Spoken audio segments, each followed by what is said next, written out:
Joining us now from the world of college football is, I'm going to read what Google says. ESPN's foremost college football playoff insider. There you go. Ooh. Ladies and gentlemen, writer, analyst, insider for ESPN for college football. Friend of the program, Heather Dinich. Yeah. How you doing, Heather? I'm good. Thanks for having me on. Thank you for taking such a late request and doing this in your car. Nice car, by the way. Hey, nice leather there, Heather. Very nice. Nice leather there, Heather. You earned it. You've earned it. So let's dive in here pretty quickly because we know we're taking time out of your day. We thank you for doing this. There's been some college football news that have kind of rattled out over the last couple of days. First and foremost, in Michigan, Sherrone Moore, self-imposed 2-game suspension. They're doing that for games 3 and game 4. Obviously, they play Oklahoma game 2, which is where Coach Sherrone Moore coached or played, I believe, maybe got his coaching career, and obviously a much better team than maybe weeks 3 and week 4. He is doing this because he deleted all his messages with Connor Stalions, and anytime there is a self-imposed punishment, there's usually punishment coming from somebody else as well. How did we get to this point? I thought we were past all of this, Heather. Oh, no, this is the soap opera that won't end, Pat. And it was one of the most interesting stories of the season when it broke. What was it, 2 seasons ago? And, you know, to be honest with you, I would expect Michigan to do exactly what it did when this all happened, which is Michigan versus everybody. You remember how that turned out? Well, they went and they beat everybody. This is a different Michigan team than the one that won the national title, though. That year, they had so many guys come back and veteran guys. But, I mean, even without this, you would expect more from Michigan this season. But, yes, it's huge news. It's devastating for the program that they're continuing to have to deal with this. But at the end of the day, they're still beating Ohio State a couple years in a row now. Jeez. And if they can do it again, that's it. Jeez. Yeah, the people of Ohio State obviously still thinking about that. Even though they win a national championship, they're still thinking about that. Let's talk about a national championship now. Texas obviously looking to win one of those. It has now been reported that they potentially have a $40 million roster. Is this just what it is for college ball now? Because last year, whenever we heard Ohio State had a $20 million roster, we were all mind blown because it was the first time we had really heard a number in this new college football world. And then there was a bunch of other schools that were like, yeah, Ohio State has 20 million. Definitely talk about them, while they had potentially a bigger roster or a more expensive roster than anybody. Is this accurate? And is this what it costs to play ball now at a high level in college ball, Heather? I can't tell you if it's accurate. I'm not going to pretend to say that I've seen any paperwork that breaks down specifically how much every player is getting paid at Texas. But to answer your question, yes, it costs money to win a national title, millions and millions of dollars. But the thing that I don't think people realize about this is that programs even as wealthy as Texas, Ohio State, Alabama, the list goes on with the Blue Bloods, I don't think that this is sustainable once you've got the NCAA house settlement in terms of this pending salary cap with about $20.5 million. How much longer? Also, I've talked to athletic directors who say there's booster fatigue over this. So at some point, it feels like Wall Street where a bubble's going to burst. But yes, this is the cost of doing business in college football to win a national title. Got Arch Manning at the helm. You got Sark, who was on a run last year until Jack Sawyer said, give me that, and took it the other way. The Texas people are okay with winning a national championship. Everybody's okay giving money unless it doesn't work.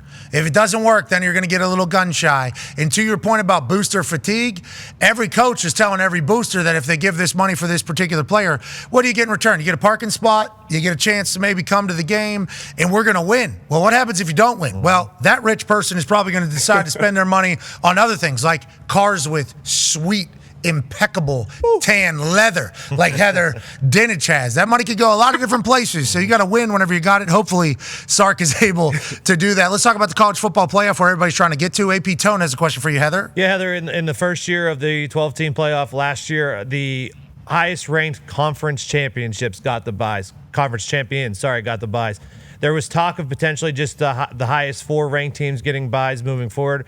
Are we anywhere closer to that? Is there going to be any changes as far as the seeding goes for this next upcoming playoff year?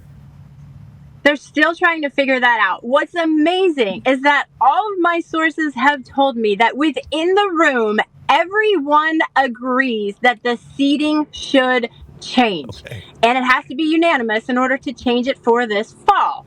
But they're not ready to vote on it because there's politics involved, right? They also have to figure out what the college football playoff is going to look like in 2026 and beyond. Tell me how you really feel, Pat. Tell me how you really feel. That's how I feel. I feel that there's too many cowards in the world today. I feel like there's too many people that feel one thing, say something differently. Behind closed doors or on the right side of things, publicly, I don't want to take the heat for it. As somebody who has taken a lot of shots to the shins for a lot of things and said a lot of things that a lot of other people have said, I feel like you are the cowards. Whenever you know that something needs to be changed, you have the power to make a change, and you refuse to do so because you're scared of a little bit of a blowback. That's why you're put in those positions, Heather. That's why you are put in those seats to make the tough decisions. That's your job. And I hated hearing what you just said right there. Everybody behind closed doors says this is the right move. Then they come up publicly and they're scared to do it. It's like I don't like that. Not just sports. That happens in the world, obviously, as we all know, Heather.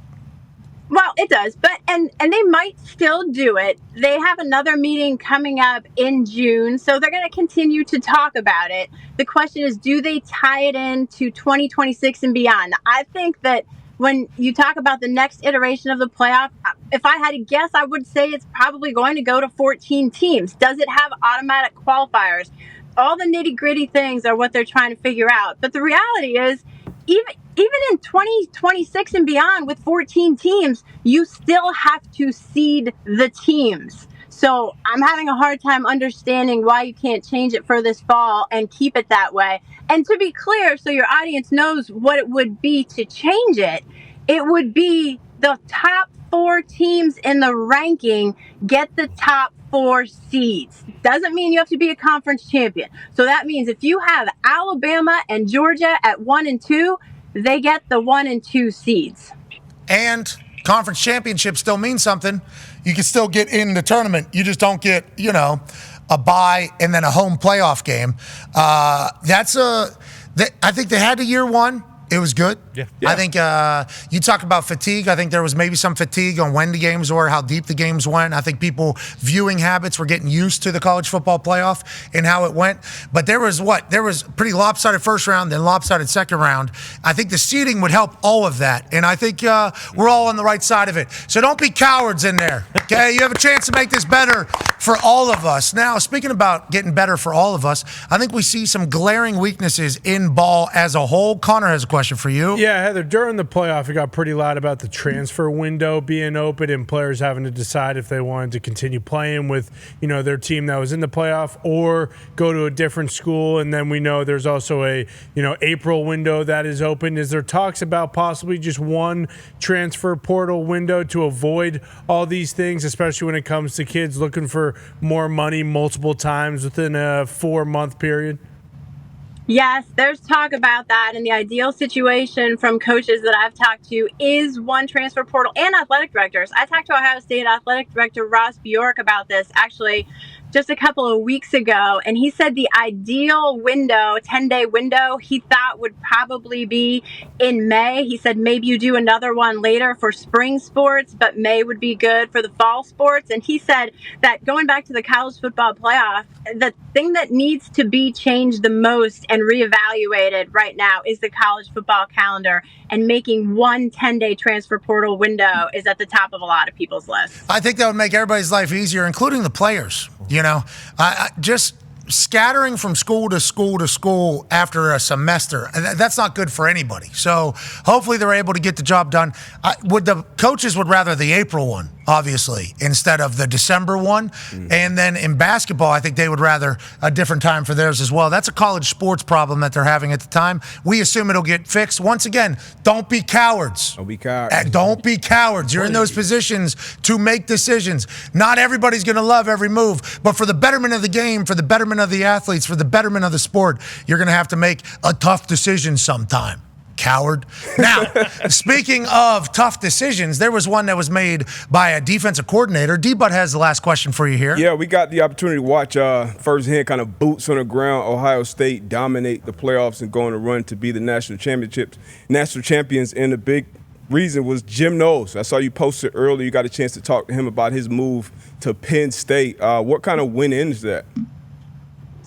I did. I sat down with Jim in his office at Penn State last month, and he told me that it boiled down to the timing of Ohio State's contract extension offer. He said, had Ohio State offered him a contract extension before the national championship game, he would not have considered other options. But that didn't happen. And so everything happened quickly after the national championship game. The door opened to explore other opportunities. He reached out to Penn State, where he's from, Philly. He grew up a Penn State fan. A lot of it made sense. And $3.1 million also helped seal the deal. So Penn State got a huge hire. I would call it maybe the best coordinator hire of the offseason, and it'll be interesting to see how much his knowledge of Ohio State helps the Nittany Lions this fall. Yeah, and obviously he wasn't able to beat Michigan there, so that's a problem Penn State has. He came over from where? Oklahoma State, right? And as soon as he got to Ohio State's defense got a lot better. Everybody thought the defense was the problem. He comes in, they inevitably become a national champion. Allegedly, he had a deal done like a year before. Then he wanted a new deal, obviously, because of how great we're doing. They were kind of, dragging their feet, and he said, these jobs are getting filled quick. I need to think about me. Wasn't even allowed to go to the parade. No, he was not. Wasn't even allowed to go to the parade. He was trying to leave. He was makes sense. He turned his back on the Buckeyes. What Ohio State all says. of Ohio. Yeah, on the entire state. No booster fatigue, Penn State, huh? None at all. Penn State's never going to have booster fatigue until they get a national championship. They are on the hunt. They can pay anybody anything, from what I've been told. So if I had a kid who was a dog, I would at least give a call up to Penn State. You guys got how many millions? All of them. Okay, sweet. I think they're going to be a problem. Ohio State's obviously going to be a problem. Texas is going to be a problem. Oregon's going to be a problem. And West Virginia's back, Heather? That's what I'm hearing? Are you hearing the same thing? Is that true? Okay, Heather. All right. We got the throwback jerseys we just announced. They look clean. They do. That's your gold and blue right there, D-Butt. Okay. How many wins? What year is that from? 1965. Okay, that's it. Let me see the helmet again. Ooh, kind of look like the Green Bay Packers. Yeah, they're alternate jerseys. Yeah, those poopy ones. Heather, Indiana going to be okay? They have to refill as well. I think that Illinois is going to be this year's Indiana, if I'm being honest with you. I really like what Bielema has coming back. They've got a quarterback. They've got 18 starters. They've got all their stars back on the offensive line, and they don't play Oregon, Michigan, or Penn State. I think that's right. So they have that schedule like Indiana had last year. So look out for the Illini. Oh, Indiana had that Iowa schedule, and now Illinois has got the Iowa schedule. That's awesome. I can't wait for college ball. We appreciate you taking time. Enjoy the offseason, ladies and gentlemen. Heather Dinich. Thank you, Heather.